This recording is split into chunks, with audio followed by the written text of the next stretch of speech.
Bonjour à toutes et à tous. Vous êtes fidèles à Guinesset Gesseger. Je vous en remercie et vous promets de la bonne humeur tout au long de cette émission. Et ce matin, au cœur de nos préoccupations, l'info, la revue, le sport, la culture. Vous aurez aussi l'éphéméride.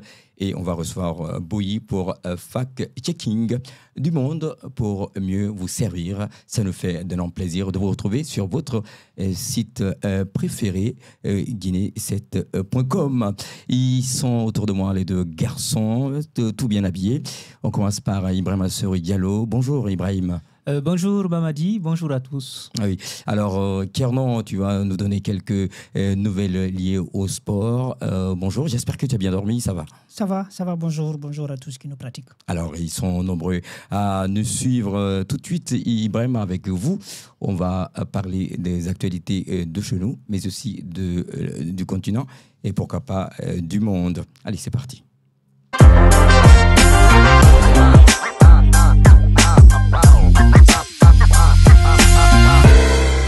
Allez, comme prévu, l'information, on ouvre avec ce titre suspendu. L'UFR exige l'annulation immédiate de la décision. L'Union des forces républicaines a finalement réagi à sa suspension par le ministère de l'Administration du territoire et de la décentralisation pour une période de 90 jours. À travers une déclaration publiée le 18 mars, la formation politique dirigée par Sidia Touré a qualifié cette mesure, je cite, d'arbitraire et de violation flagrante des principes démocratiques. Au tir à l'école Sainte-Marie, le présumé auteur déféré devant le tribunal pour enfants.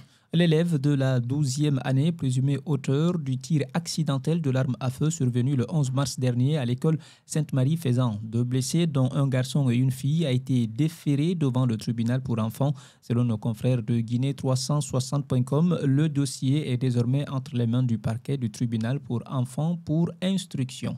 À présent, nous voici du côté de Burkina Faso. Idriss Bari, le secrétaire national du mouvement politique Sens, a été enlevé. Alors, figure du mouvement politique Servir et non se servir, Sens, Idrissa Bari a été interpellé sans aucun motif officiel par des individus se présentant comme des gendarmes mardi 18 mars à la mairie de la commune de Saba, en banlieue de Ouagadougou. En début de semaine, Sens avait dénoncé les récents massacres de civils Peul à Solenzo, dans l'ouest du pays, attribués à l'armée burkinabé et ses supplétifs. On va rester pas loin du côté de Burkina, on va parler du Sénégal. Le Sénégal, le maire de Douara, poursuivi pour participation à un réseau de passeurs de migrants. Le scandale fait grand bruit au Sénégal, arrêté samedi 15 mars à la suite de l'interception de 248 migrants au large des côtes sénégalaises. Lansana Nassar a été déféré mardi 18 mars devant le pôle judiciaire financier de Dakar. Le maire de la commune de Dionewar est soupçonné d'avoir été un membre actif d'un vaste réseau de passeurs. Du côté de l'Algérie, les biens immobiliers mis à la disposition de la France s'invitent dans la crise avec Paris. Alors qu'à Paris, le rejet par Alger d'une liste de ressortissants algériens expulsables de l'Hexagone relance les appels à une révision des accords passés entre les deux pays. L'Algérie réfléchit à la riposte. Elle pourrait passer par les biens immobiliers occupés par la France sur son sol, moyennant un loyer avantageux. On va continuer toujours à parler de l'Ukraine. Nous sommes à l'international. Après l'entretien entre Trump et Poutine, l'Ukraine et la Russie font état de nouvelles frappes. Les dirigeants américains, Donald Trump et russe Vladimir Poutine, ont convenu mardi, lors d'un échange téléphonique, d'une trêve de 30 jours limitée aux frappes sur les infrastructures énergétiques.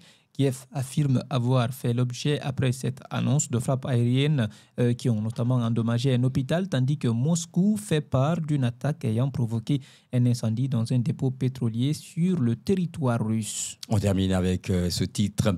Le président de la Cour suprême recadre Trump après son appel à destituer un juge.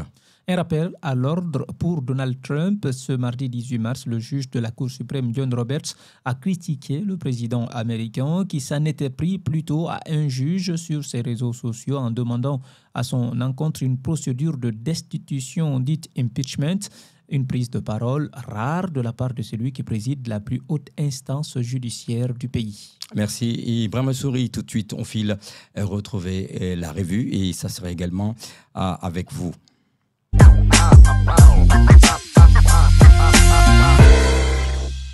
Revue. On va commencer avec ce titre, suspension de l'UFR.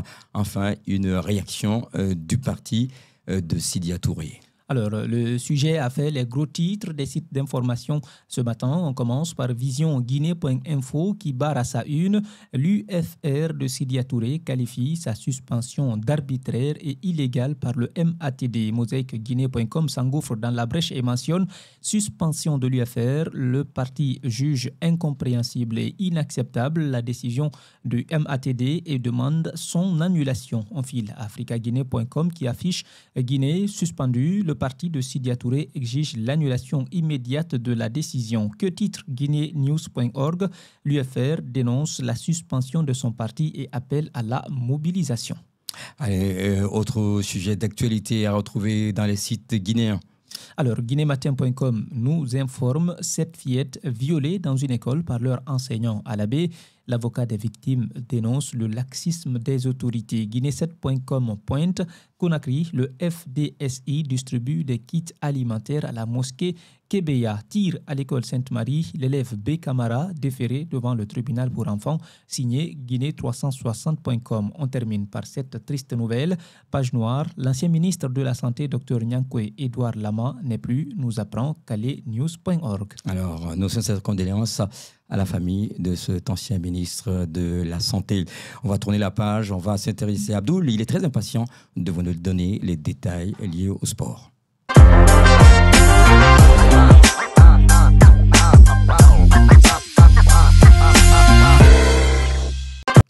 On ouvre cette page sportive avec ce titre, cette nouvelle. Le projet de 2 grands événements sportifs a été présenté au Premier ministre. C'est dans la 2e édition de la semaine du management sportif et la première édition de Conakry Sport Expo 2025.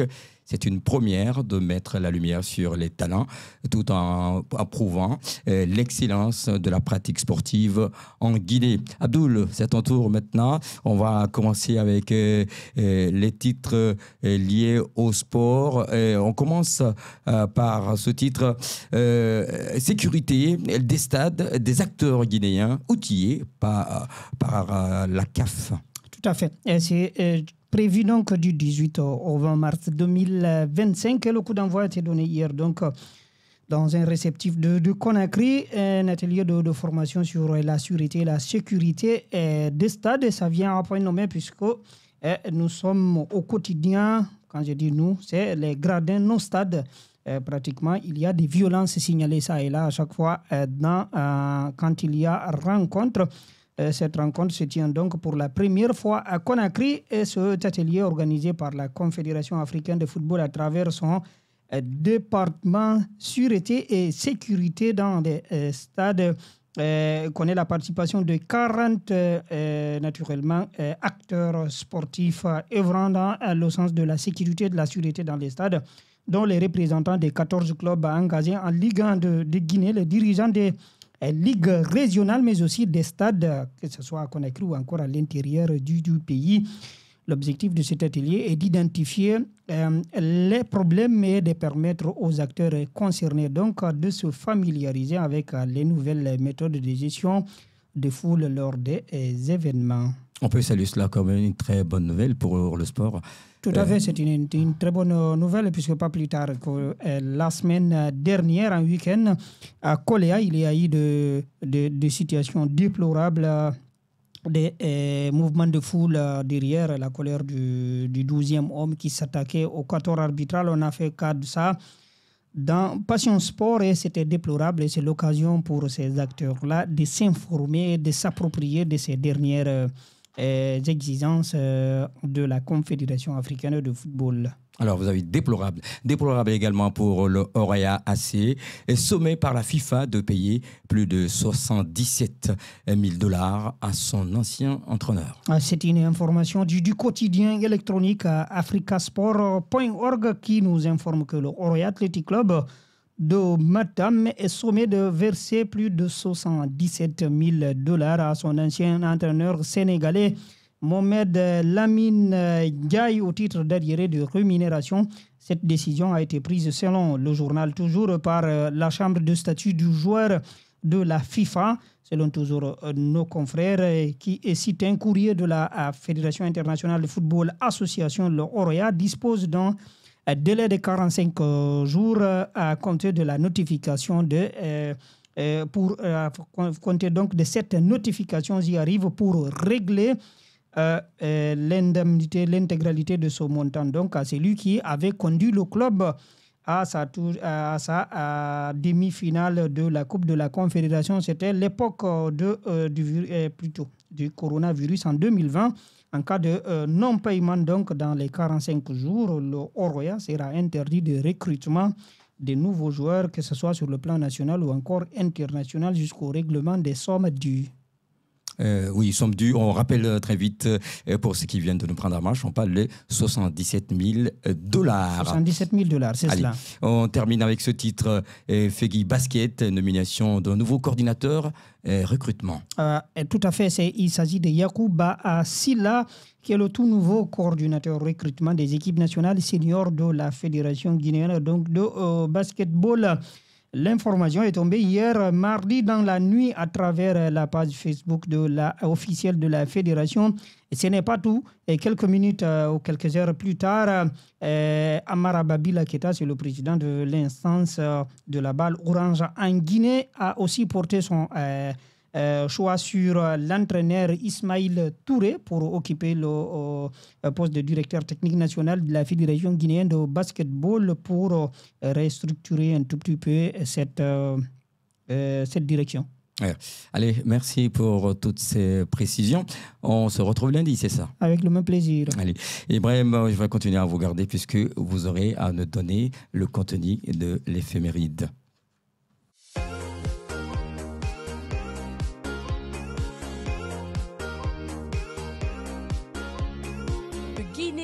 C'est Guességué, c'est un plaisir de vous retrouver. Bienvenue dans À vous l'antenne, émission qui vous parvient du lundi au mercredi à partir de 10h. Vous suivez l'émission qu'on appelle Des gens qui bougent, l'émission qui vous balise le chemin de la réussite. Alors si vous voulez réussir, c'est le rendez-vous à retenir désormais. Et chaque lundi, nous avons un rendez-vous pour parler de notre passion sans passion. C'est dans cette émission Passion Sport.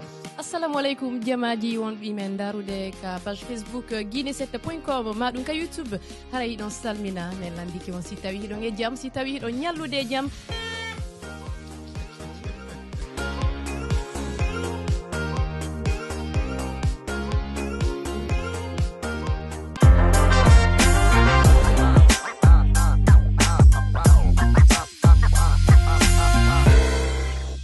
À l'instant de vous parler de l'éphéméride, mais avant, nous allons vous donner ces informations culturelles à Bessila, Amazon Studio, une collaboration en cuisson. Les artistes guinéens Abessila et Amaza préparent un projet musical qui promet de faire sensation.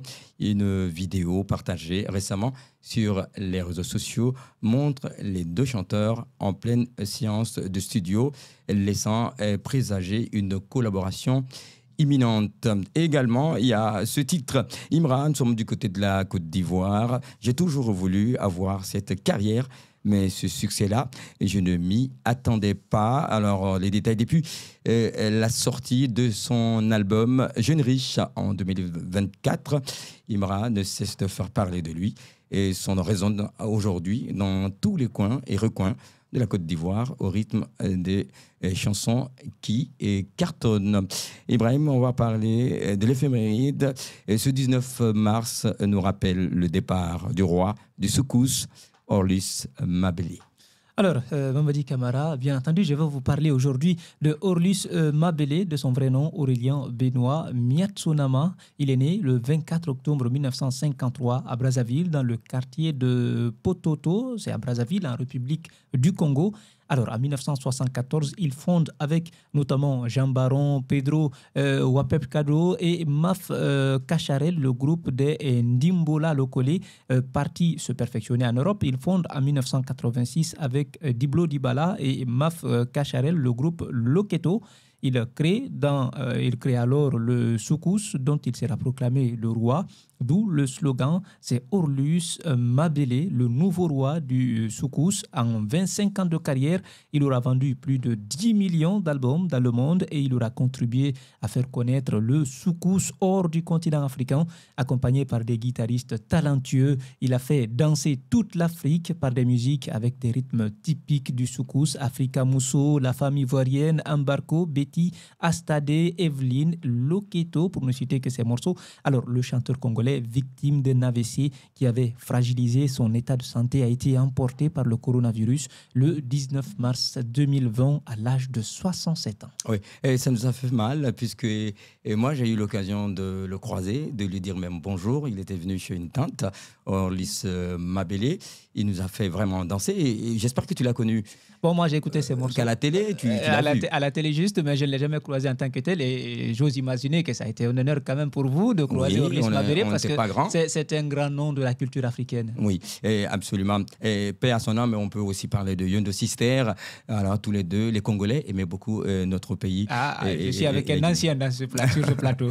Alors tout de suite, on va faire face à Monsieur Fac Checking. Bonjour. Oui, bonjour. On vous retrouve tout de suite pour quelques précisions par rapport à cette rubrique.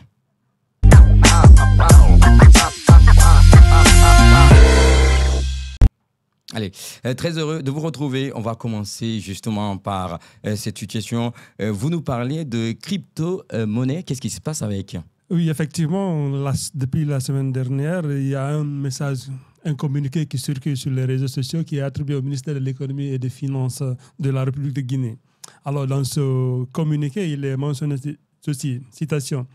Le ministre de l'économie et des finances informe le public du lancement officiel des sessions d'investissement en ligne organisées en partenariat avec des entreprises spécialisées dans les crypto-monnaies. Cette collaboration a pour objectif de fournir aux citoyens une opportunité d'investissement accessible et rentable, permettant de générer des gains dans un délai de 2h30 après le début de la première session.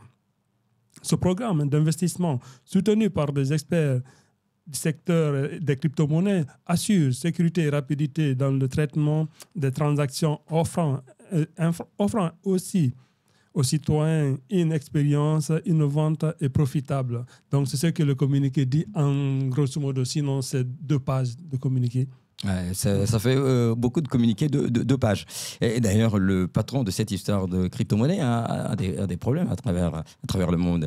Alors cette annonce est-elle réelle ? Alors là, nous allons vous dire carrément que cette annonce elle est fausse. Parce que quand vous prenez le document en question, d'abord la première page où il y a une littérature qui est faite dedans, d'abord la tête, ça n'a pas de quelque chose d'administratif. On l'a toujours rappelé ici, il y a un grille pour l'administration où chacun doit se référer pour rédiger les documents officiels. Alors quand vous prenez ce document, et la police utilisée, ce n'est pas celle qu'utilise le ministère de l'économie et des finances. Et aussi, c'est un document, ils ont expliqué seulement comment la procédure doit se faire. Et dans ce document, ils ont énuméré plusieurs procédures, c'est-à-dire des étapes à suivre pour s'inscrire. Et l'inscription, ils ont mentionné dans le document, se fera sur WhatsApp via un numéro guinéen naturellement qu'ils ont mis dedans. Donc, et au-delà de ça, quand vous regardez aussi le second document, lui, il n'a même pas d'en-tête où ils ont mis la grille, entre guillemets, de ces montants de plan 1 jusqu'à plan 8. Donc, c'est-à-dire le plan 1, vous avez 300 000. Dès que vous misez les 300 000, vous aurez 1 250 000. Et le plan 8, quand vous le misez, c'est 5 millions. Là, vous aurez 15 350 000 francs guinéens à l'absence dès la première session. C'est-à-dire, quand vous engagez la procédure selon eux, de 0 minutes à 2h30, oui, vous aurez ce montant. C'est-à-dire, si vous avez misé 300 000, vous aurez 1 250 000. Si vous misez, par exemple, 5 millions, vous aurez 15 350 000. Donc, ce n'est pas tout aussi. Quand vous prenez le document ne date pas de cette année. Le document date de l'année dernière, précisément le 23 octobre 2024. Donc, on se rend compte que le document n'est pas de nouveau. Ça a été déjà partagé l'année dernière par les mêmes personnes. Et on a vérifié aussi sur le profil d'une page. Quand vous prévenez, il y a peu de commentaires, mais on n'a pris le temps de lire ces commentaires. Et tous ces commentaires convergent dans le même sens. C'est-à-dire qu'ils vantent les mérites de cette crypto-monnaie. Et nous avons vérifié leur profil aussi. Quand vous rentrez dans leur profil, il n'y a pas d'information, il n'y a aucune information, à part la photo de profil, et c'est tout. Donc, il n'y a pas assez d'informations là-dessus.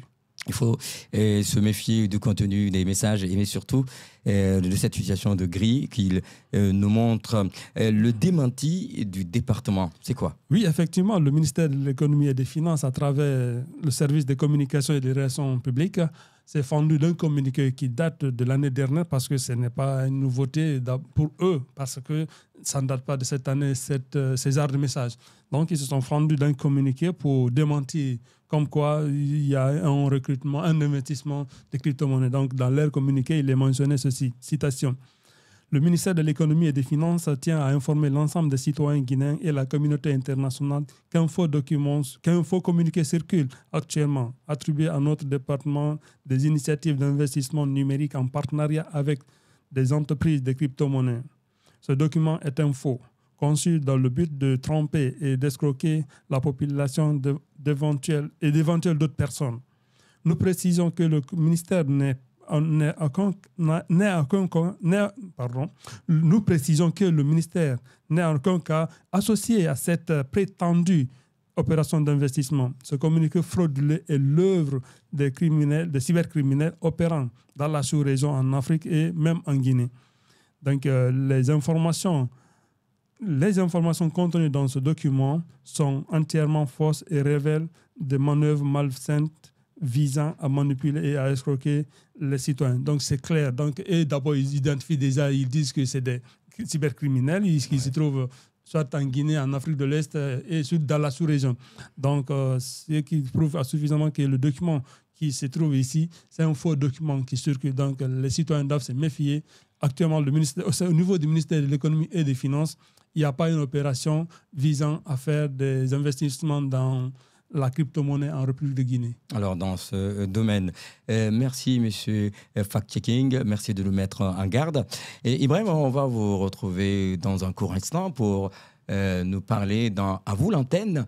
Aujourd'hui, c'est mercredi, à préciser on va faire l'antenne libre. Aujourd'hui, c'est l'antenne libre. Comme son nom l'indique, les internautes seront libres de nous appeler et de donner leur point de vue sur des sujets d'actualité de leur choix. Allez, merci à tous. Merci de votre fidélité à guinée7.com. Continuez toujours à aimer cette émission, à partager avec les personnes que vous aimez. Avec beaucoup d'espoir, on vous retrouve lundi.